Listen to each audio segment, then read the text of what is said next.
Thanks to everyone for being here. It is good to be here in the Republic of Tower Hamlets. You know, just outside this building is the bathhouse that my family members used when first they came to Britain. Their lives as migrants and refugees from Eastern Europe, their lives were not easy. Just a few years after some of them came, the British state passed the 1905 Aliens Act to keep them out. Their lives were made hard by bosses and by the state. But they said, we are here to stay and we're here to fight, and they formed a fighting community, and I am so proud every time I'm in Tower Hamlets that the tradition that my Jewish ancestors helped to forge here, that Irish migrants and others helped to forge here, remains alive in the Palestinian flags on lampposts all over the streets. This is an area that believes in freedom.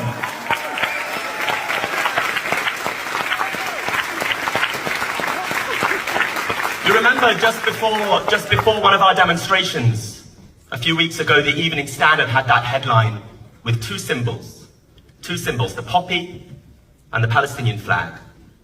These, they said, were the two souls of London. Now, I'm worried about what the poppy represented to them. I don't think it represents, if it's in contrast with the Palestinian flag, I don't think it represents learning the lessons of wars and brutalization. I think it represented a culture of militarism. But I was just so struck when I saw that headline, that the Evening Standard, that oligarch-owned, Osborne-edited, union-bashing Tory paper, had to acknowledge that half of London, I think it's more than half of London was represented by this flag, the Palestinian flag.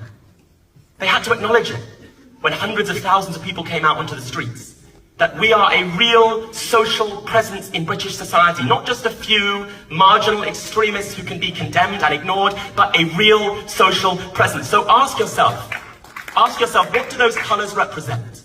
The colours of the Palestinian flag. And learn the lessons of history. They say those colours represent terror.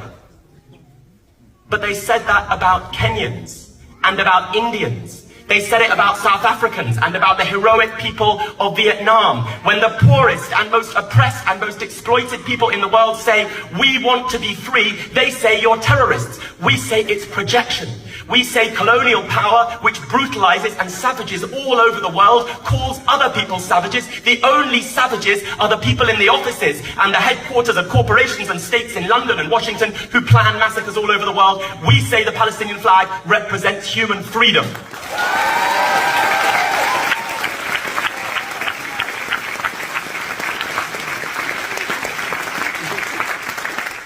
Think about how we remember the past of the 20th century.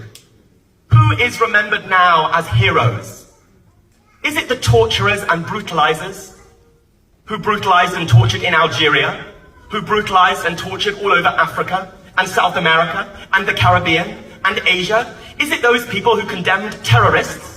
Terrorists, that's what the apartheid state said in South Africa. Terrorists, that's what the French colonial state said in Algeria. Is it the torturers who are remembered as heroes? Or is it the people who refused to surrender?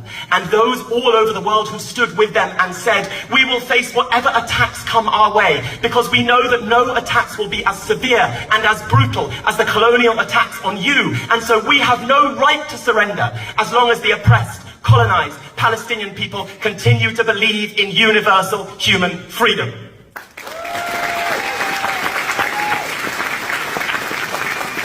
I just want to stress what those colours of the Palestinian flag mean. And I want to stress it because we are here with Oksana, a member of parliament who has stuck her neck out to support the Palestinian people. But we know that most of our political leadership in this country, we're here with Jeremy in a very questionable Christmas jumper. Sorry, Jeremy, I don't normally look this smart, but I've just come from synagogue. So with a few very honourable exceptions, it's not a great jumper joke. With a few very honourable... Sorry. Don't come into a room like this and attack Jeremy Corbyn. That is a very unwise move. With a few very honourable exceptions, most of our political leadership in this country does not stand with the Palestinian flag, does not stand with the hope of human freedom, and it's no surprise we live in the core of empire. So just remember what side they stand on. When people are imprisoned in an open-air prison, chased from the rest of Palestine. 80% of the population of Gaza aren't from Gaza. Chased from the rest of Palestine and imprisoned, and then besieged, and then bombed, and then their food and water and fuel are cut off. When the United Nations and the World Health Organization say more people may now die of disease than in bombing. Trapped and bombed. Trapped and brutalized. Our political leaders say Israel has that right.